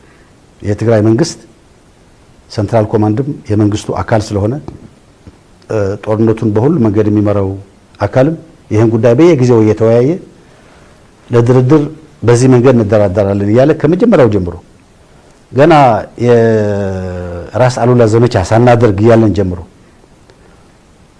ነበር ይሄ ጉዳይ ሲነሳ የነበረው። ከዛ በኋላም ኢንተንሲፋይድ የሆነ ዓለም አቀፍ ህብረተሰቡም አቴንሽን እየሰጠው እኛም ኮንዲሽናችንን እያስቀመጥን መጥተናል። ከእንግዲህ በኋላ የድርድር ጉዳይ የሚባል ነገር ሲነሳል ወይ የሚል ጥያቄ ነው እኔ የምመልሰው። ጦርነቱ እያለቀ ነው። በጦርነቱ እያለቀ ነው ያለው። ከማን ጋር ነው የምንደራደረው የሚል ጥያቄ የሚነሳ ነው የሚሆነው። ስለዚህ ምንድን ነው የምናደርገው የሚል ነገር ይነሳል። ከእንግዲህ በኋላ ሌሎች አማራጮች አሉ። ይሄ መንግስት አንደኛ ወንጀለኛ ነው። ትግራይ ላይ በፈጸመው ወንጀል ተጠያቂ ነው። ከሱ ውስጥ አገሪቱን ለማዳን አንዳንድ ነገር ሊያደርጉ የሚችሉ ሰዎች ሊኖሩ ይችላሉ። ይሄ ኋላ የሚታይ ነገር ነው የሚሆነው። እንደ ስርዓት ሲታይ ግን አገሪቱን ለማጥፋት ወንጀል የፈጸመ መንግስት ነው። የኢትዮጵያን ኢኮኖሚ ያዳቀቀ ለሻዕቢያ ከፍቶ በመስጠት እንዲመዘብሩት በማድረግ በአይን የማይታይ አገሪቱን ልትወጣ ወደማትችልበት አዘቅት ውስጥ ያስገባ መንግስት ነው። ከዚህ መንግስት ጋር ድርድር የሚባል ነገር ምንድነው የሚሆነው የሚል ጥያቄ መነሳት ያለበት ነው የሚሆነው። አሁን አማራጩ ምንድነው የሚለው ከእንግዲህ በኋላ የኢትዮጵያን ችግር በሙሉ ብቻችን ፈታለን የሚል አመለካከት አልነበረንም፣ ኖሮን አያውቅም። የተለያዩ የፖለቲካ በተለያየ ጊዜ ግልጽ እንደተደረገው የተለያዩ የፖለቲካ ኃይሎች ተሰባስበው እነሱ ተወያይተው ተስማምተው በዚህ መንገድ እንሂድ ብለው የሚያስቀምጡት የሽግግር ወቅት ፕሮግራም ያስፈልገናል። በዚህ ጉዳይ ላይ እየተሰራ ነው ያለው። የሽግግር ወቅት መንግስት ያስፈልገናል። ተስማምተው የሚያቆሙት የሽግግር መንግስት ያስፈልገናል። በዚህም እየተሰራ ነው ያለው። ስለዚህ አገሪቱ አሁን ከወደቀችበት ሁኔታ የተለያየ የፖለቲካ አመለካከት ካላቸው ኃይሎች ጋር በቅንጅት አገሪቱ ወደ ሰላም የምትሸጋገርበት የአገሪቱን የፖለቲካ ችግሮች በውይይት የሚፈታበት ያንን ለመፍታት ደግሞ የሽግግር ወቅት የጽሞና ወቅት ከዚህ አሁን ከተፈጠረው በጣም ደማዊ ከሆነ ጦርነትም ቢሆን ትንሽ ረጋ ለማለት የሚያስችለን ወቅት መኖር ያስፈልጋል። ይሄ እንደተጠበቀ ሆኖ የትግራይን ሕዝብ እድል የሚወስነው የትግራይ ሕዝብ ነው። የትግራይ ሕዝብ ነው የሚወስነው። አንድ ፓርቲ አይወስነውም፣ የተወሰኑ ግለሰቦች አይወስኑትም። የትግራይ ሕዝብ በራሱ በሚመቸው ጊዜ ለዚህ የሚበቃ ዝግጅት አድርጌያለሁ ብሎ ባሰበበት ወቅት እድሉን ራሱ የመወሰን መብት መጠቀም ይኖርበታል። ይሄ መብት ህገ መንግስታዊ ነው፣ ታግሎ ያመጣው መብት ነው። አሁን ደግሞ እንደገና ብዙዎቹ የኢትዮጵያ ህዝቦች በተለይ የአማራ ልሂቃን መንግስትን የሚያሽከረክሩት የአማራ ልሂቃን ኢትዮጵያዊ አይደለህም እያሉት ነው። ኢትዮጵያዊ አይደለህም እንደ ባዕድ ነው የሚያዩት። የባዕድ ኃይል አምጥተው ነው የመቱት። በጣም ጥቂቶች በጣት የሚቆጠሩ ጥቂቶች ካልሆኑ በስተቀር የትግራይ ህዝብ እየተበደለ ነው ብሎ የተናገረ ሰው የለም። በለው ነው። ዲያቆንም እንደዛ ነው የሚለው፣ ጳጳሱም እንደዛ ነው የሚለው፣ ምሁሩም እንደዛ ነው የሚለው። በእንደዚህ አይነት ሁኔታ የትግራይ ህዝብ ምንድነው ማድረግ ያለብን ብሎ ማሰብ ይገባዋል። ከሚገባ በላይ ኢትዮጵያ አገር እንድትሆን በእኛ ትውልድ ሳይቀር ከሚገባው በላይ መስዋዕትነት ከፍሏል።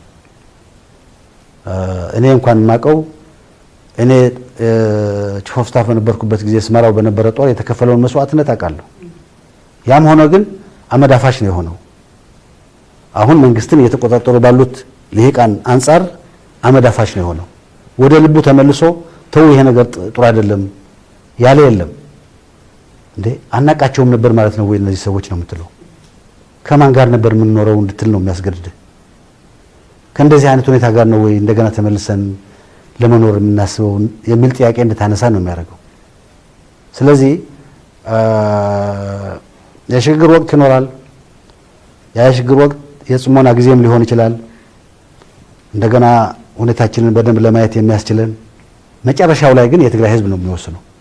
የትግራይ ህዝብ ራሱ በመሰለው መንገድ የሚያስቀምጠው ምርጫ ነው ውሳኔው የሚጠቃለለው።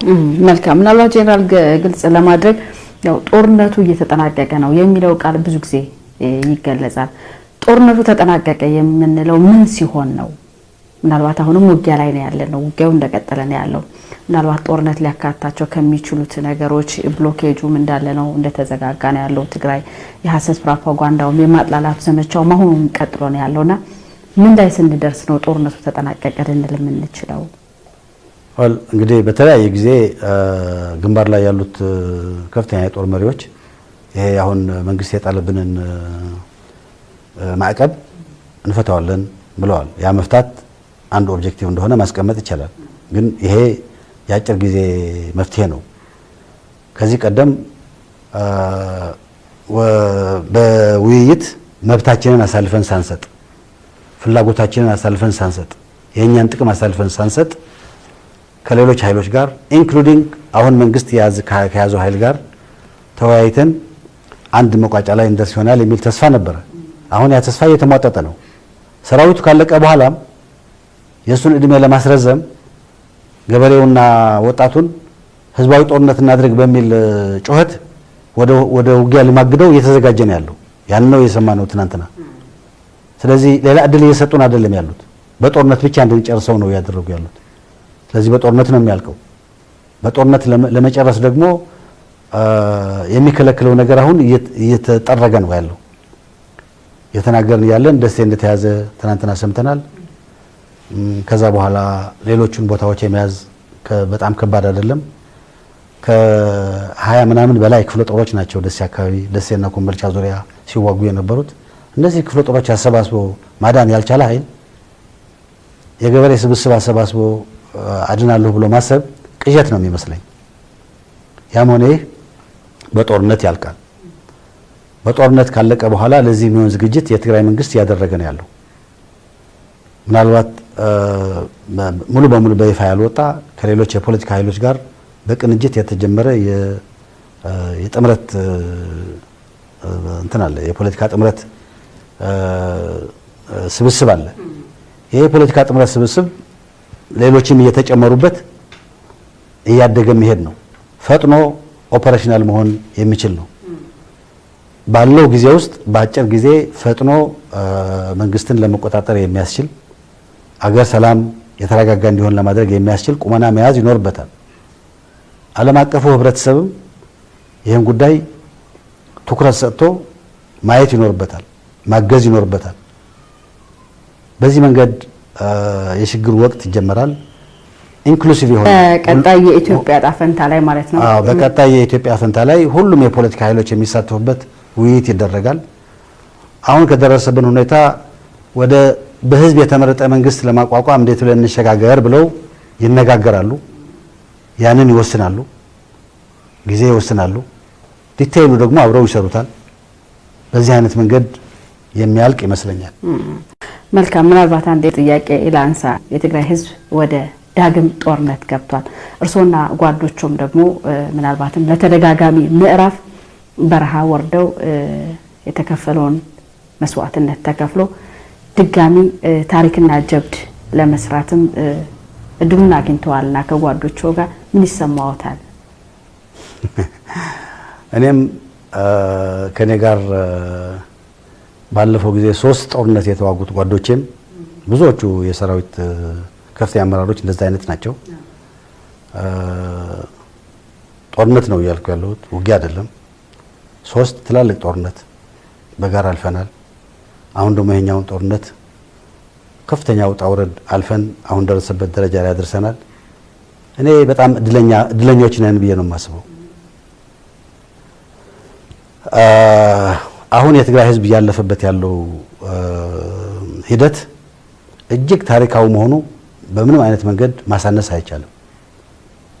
በጣም ታሪካዊ ነው። በእንደዚህ አይነት ታሪካዊ ወቅት ውስጥ እንኳን በአመራር ደረጃ ተቀምጠህ የምትችለውን አስተዋጽኦ ማድረግ እንደ ተራ ተዋጊ ሆነህ ማለፍም ታሪካዊ ነው። ብዙዎቹ ከኔ ጋር ያለፉትን 3 ጦርነቶች የተዋጉት ግዳጃቸውን በሚገባ የተወጡ ጀግኖች፣ አሁን ደግሞ ይህን ጦርነት እየመሩት ያሉት ጀግኖች እድለኞች ነን። በዚህ ታሪካዊ ወቅት ውስጥ ማለፋችን፣ በጤና መቆየታችን እድለኞች ነን። ተመኝተን ያመጣነው ነገር አይደለም፣ የምንመኘው ነገር አይደለም። ሁላችንም እኔም የጠቀስሻቸው ጓዶችም ልጆች አሉን፣ የልጅ ልጆች አሉን። ጥሩ ኑሮ ነበረን ብዙዎቻችን። የቀረው እድሜ በዚህ እድሜ ከልጆቻችን ከልጅ ልጆቻችን ጋር እየተጫወትን በሰላም ማሳለፍ ነበር የምንፈልገው። ወደ እንደዚህ አይነት ነገር መግባት አንፈልግም ነበር። የብዙዎቹ ፍላጎት ይሄ ነው የነበረው። ግን በትግራይ ህዝብ ላይ እኛ ታጋዮች ሆነን ብዙ ሰዎች ወደ ፈንጂም ወደ ታንክም እንዲገቡ እያደረግን ያመጣነውን የማንነትና የራሳችንን በራሳችን የማስተዳደር መብት የሚነጥቀን ኃይል ከመጣ ግን ሌላ አማራጭ አለ። ይሄን መጋፈጥ ነው። ይሄ ጦርነት በተወሰነ የፖለቲካ ፓርቲ ላይ የታወጀ ጦርነት አይደለም። በትግራይ ህዝብ ላይ የታወጀ ጦርነት ነው። በማንነቱ ላይ የታወጀ ጦርነት ነው። ይሄን ህዝብ ማን በመሆኑ ብቻ ካላጠፋ ነው የፈለግነውን ነገር ማድረግ አንችልም። ስለዚህ ማጥፋት አለብን ተብሎ የተደረገ ጦርነት ነው። እኛ በእድሜ የቆየነው ይሄን ነገር መቀልበስ ላይ በአመራርም በየደረጃው ተራ የነበረን ሰዎች አሁን ይሄ እየተደረገ ያለ አይናችንን ጨፍነን ዝም ብለን መቀመጥ አንችልም። ይሄን ድል ማግኘታችን በጣም እድለኞች ነው የሚያደርገን። ታሪካዊ ወቅት ነው፣ እጅግ ታሪካዊ ወቅት ነው። ለወደፊትም ቢሆን በትግራይ ታሪክ ውስጥ በሆነ መንገድ ይለቅ እንደ ትልቅ ታሪካዊ ፍጻሜ እየታየ እየታሰበ የሚቀመጥ ነገር ነው። ግን ደግሞ በሆነ መንገድ አይደለም ያልከው። የትግራይን ህዝብ ጥቅም እያስጠበቅን፣ የትግራይን ህዝብ ደህንነት እያስጠበቅን ለወደፊት የትግራይ ህዝብ ራሱ በፈለገው መንገድ አገሩን አካባቢውን እንዲያበለጽግ ወደ ተሻለ ደረጃ እንዲያሸጋግር የሚያስችል ሁኔታ እንፈጥራለን የሚል ሙሉ እምነት አለኝ፣ ሙሉ ተስፋ አለኝ። በእንደዚህ አይነት ሁኔታ ውስጥ ማለፍ መታደል ነው። እንደዛ አድርጌ ነው የማስበው። ከኔ ጋር ባለፉት ጦርነቶች በተለያየ ደረጃ አብረው ሲሰሩ የነበሩ ጓዶችም እንደኔ አይነት አስተሳሰብ እንዳላቸው አውቃለሁ። ይሄ ነው ለኔ የሚሰማኝ። መልካም። ምናልባት እንግዲህ ወጣቱ ትውልድስ እንዴት ይታያል? ምክንያቱም በዚህ ወቅት ያው ቅድም ላይ እንደገለጽኩት አዲሱ ትውልድ በሰላም ጊዜ ተወልዶ በሰላም ጊዜ ሲማር በተለያየ ማህበራዊ ህይወቱን ለማስተካከል ሲሯሯጥ የነበረ ወጣት ነውና እንዴት አዩት ወጣቱን ትውልድ አደራ ተቀባይነቱን? የእናንተን አደራ ተቀብሎ ህዝቡን የሚጠብቅ ህዝቡን የሚከላከል ወጣት እንደተፈጠረ አብዛኛው የሚስማማበት ነውና እርሶም እዚህ ላይ ጠቅላላ አድርገው ለትግራይ ወጣት፣ ለትግራይ ህዝብ፣ ለፖለቲካዊና ወታደራዊ አመራሮች በውጭም በውስጥም ላለው የትግራይ ህዝብ የሚሉት ነገር ካለ ድሉን ልስጦት። በአጠቃላይ ብዙ ተብሏል። ብዙ ሰው ብዙ ብሏል። እኔ ከዛ ብዙ የጨምረው ነገር የለም። እነዚህ ወጣቶች ጀግኖች ናቸው። ጀግንነታቸውን በጦር ሜዳ አስመስክረዋል። ከአባቶቻቸው የወረሱት ጀግንነት አላቸው። በእድሜ ከቆየነው ሰዎች ጋር ደግሞ እየቀሰሙት ያሉት ነገር አለ። መተላለፉ ገና የሚቀረው ነገር እንኳን ቢኖር ለወደፊትም መሰራት ያለበት ብዙ ስራ ቢኖር እስካሁን ድረስ በተደረገው ነገር ቀጥሉበት ነው የምለው። ጀግንነታቸውን ቀጥሉበት። ጀግና ሰው ያከብራል፣ የሰውን መብት ይጠብቃል፣ የሰውን ሰብአዊና ዲሞክራሲያዊ መብት ያስጠብቃል። ፈሪ ነው ይሄን የማያደርገው። ፈሪ ነው የሰውን መብት የማያስጠብቀው። ፈሪ ነው ሰው የሚደፍረው። ፈሪ ነው የሚሰርቀው። ፈሪ ነው ሴት የሚያምፀው። ስለዚህ እናንተ የተፈጠራችሁበት ህብረተሰብ ሌላው ባዕድ የሚያደርገውን ነገር እንዲያደርግ አይፈቅድላችሁም። ከእናንተ ስብዕና ጋር አይሄድም። አንደኛ ጀግኖች ናችሁ፣ ሁለተኛ ከትግራይ ህዝብ የተፈጠራችሁ ናችሁ። ነውር ነው በእኛ ህብረተሰብ አሁን እንደምታደርጉት ሰው ለማዳን ዋጋ እየከፈላችሁ ነው። የእምነት ተቋማትን ላለማፍረስ ዋጋ እየከፈላችሁ ነው። ከእናንተ ጋር ሲዋጋ የነበረ የገደለ ጓዳችሁን የገደለ ሰው እያከማችሁ እያዳናችሁ ነው። ይሄ ነው ለኛ የሚያምርብን። ይሄ ነው እንትናችን። የሰውን ንብረት እየጠበቃችሁ ነው። ይሄንን አጠናክራችሁ ቀጥሉበት ነው የምለው። የሰራዊት አመራሮች ሰው መሸከም የሚከብደውን ነገር እየተሸከሙ ለሶስተኛ ጊዜ ትልቅ ጦርነት ውስጥ ገብተው ድል እያስመዘገቡ ነው ያሉት። ይሄ ሊኮርበት ይገባል። ሊኮርበት ይገባል። ሊደሰቱበት ይገባል። እድለኞች መሆናቸውን ማወቅ ይገባል። ይሄ ደግሞ ትህትና እንዳላብሳቸው ይገባል። ጀግና ትሁት ነው። ሰውን አይንቅም፣ ያከብራል። ስለዚህ ይሄንን ነው የምለው። ለትግራይ ህዝብ እየገባንበት ያለ ነው። የጦርነቱ ጉዳይ እያለቀ ነው። ምን ያህል ቀናት እንደሚወስድ አላውቅም፣ ግን ያልቃል። ትልቁ የጠላት ኃይል ስለተመታ ማለቁ አይቀርም። የትግራይ መንግስት እንዴት ይህን ጉዳይ መልክ እንደሚያስይዘው እየተነጋገረበት ነው፣ እያሰበበት ነው። በቅርብ ጊዜ ነገሮችን በሙሉ ግልጽ ያደረጋቸው ይሄዳል።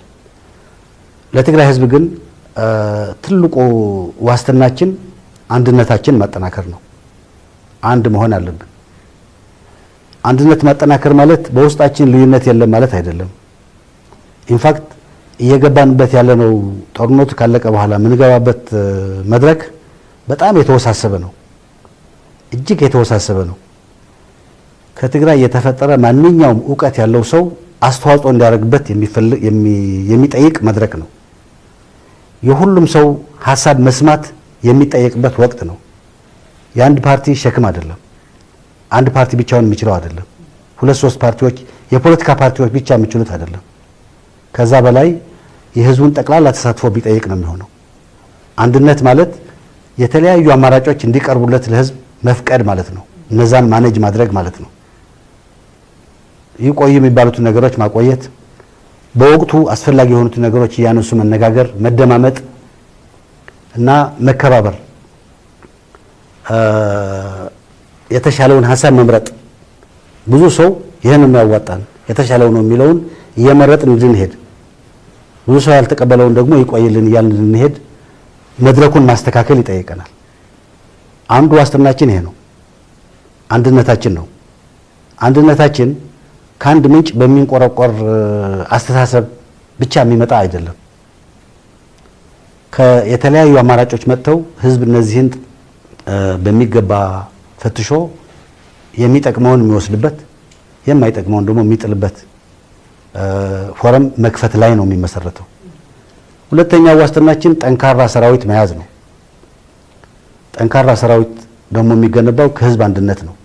ጠንካራ ይሁን ስለተባለ አይደለም፣ ትክክለኛ ዓላማ በመያዝ ጎረቤቶቻችንን ማክበር፣ የእነሱን መብት ማክበር፣ ይሄ ጠንካራ ሰራዊት ለመመስረት ግብአት ነው። ትክክለኛ የፖለቲካ ዓላማ መያዝ፣ ይሄ ለጠንካራ ሰራዊት መገንባት ግብአት ነው። ጠንካራ የህዝብ አንድነት እንዲኖር ማድረግ ለጠንካራ ሰራዊት መገንባት ግብአት ነው። አሁን ጠንካራ ሰራዊት ለመመስረት የሚያስችለን መሰረታዊ መነሻ አለን። ያንን ኢንስቲትዩሽናላይዝ ማድረግ ያስፈልገናል።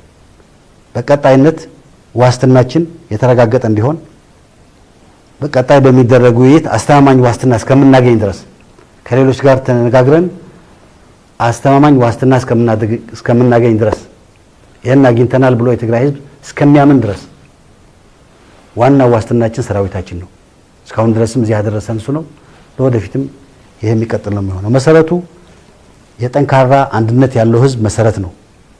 በውስጡ ደግሞ ብቃቱን እያሻሻለ መሄድ ይጠበቅበታልና ለትግራይ ህዝብ አንድነታችንን እናጠናክር፣ አማራጮቻችንን እናስፋ እና የተሻለ እንደ ህዝብ የሚወስደን አማራጭ እንጠቀም። ትግራይ ያፈራውን ሁሉንም አቅም እንጠቀም፣ ሁሉንም አቅም።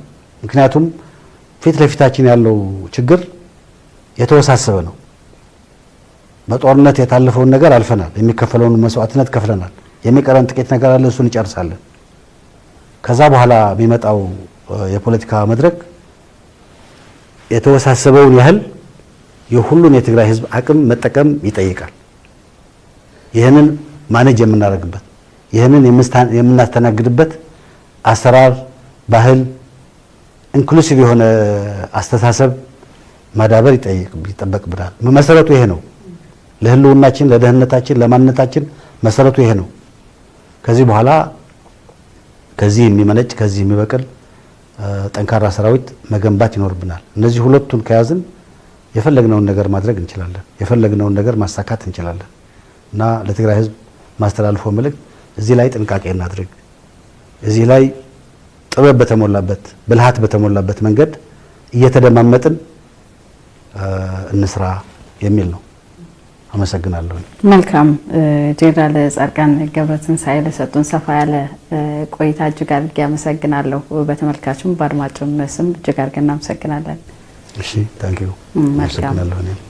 ተመልካቾቻችን ሳምንታዊ ትግራይ ቲቪ ፎረም የዛሬው ይህን የተከታተላችሁት ይመስል ነበር። ስለተከታተላችሁት እጅግ አድርጌ አመሰግናለሁ። በሚቀጥለው ሳምንት በሌላ ርዕሰ ጉዳይ እንገናኛለን። መልካም ሳምንት ይሁንላችሁ።